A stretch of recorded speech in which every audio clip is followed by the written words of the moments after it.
அண்ணா வழியில் செல்ல போகிறோம் அப்படின்னு சொல்லிக்கிறார் விஜய் அப்படின்னு சொன்னா, அண்ணா கட்சி ஆரம்பிச்சோன்னு முதலமைச்சர் ஆகணும்னு ஆசைப்பட்டாரா? அவர் எப்ப அரசியலுக்கு வந்தாருன்னு தெரியுமா? அவருடைய 24வது வயதுல. அண்ணா கல்வியில் சிறந்தவர். நமக்கு படிப்பே வராம பாதியில் நிப்பாட்டிட்டு வந்தோம்.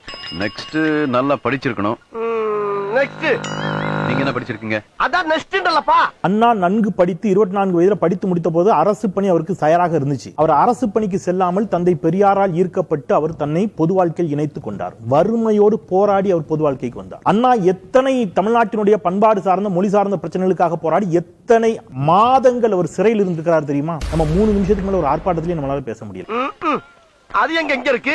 நெக்ஸ்ட் அண்ணா தமிழ்நாட்டில் அண்ணா கால்படாத ஒரு ஊரை சொல்லுங்க. கால்களால் நடந்தார் தமிழ்நாடு முழுவதும். வடக்கும் தெற்குமாக கிழக்கும் மேற்குமாக அனைத்து இடங்களிலும் பேசி பேசி தீர்த்தார். அண்ணா எழுதிய புத்தகங்கள் எவ்வளவு? 57ல 13 எம்எல்ஏ, 62 50 எம்எல்ஏ. அதன் பிறகு 67 ஆட்சி பிடிக்கிறாங்க. நம்ம இந்த திரைப்படத்தில் சொல்ற மாதிரி அமெரிக்க மாப்பிள்ள கேரக்டர் எல்லாம் பண்ண மாட்டோம். ஸ்ட்ரைட்டா ஹீரோவாய் அப்படியே என்ன செஞ்சிடணும், சிஎம் ஆயிரணுங்கிற மாதிரி வந்து நின்னீங்கன்னா அண்ணாவினுடைய போராட்டங்கள் என்ன? 67 அண்ணா முதலமைச்சரானது மட்டும்தான் மரியாதைக்குரிய சகோதரர் விஜய் அவர்களுக்கு தெரிகிறதே தவிர 1934 இருந்து அவர் கடந்து வந்த பாதை ஏன் விஜய் அவர்களுக்கு தெரியவில்லை அப்படிங்கிறது எனக்கு ரொம்ப வருத்தமான ஒன்றா இருக்கு.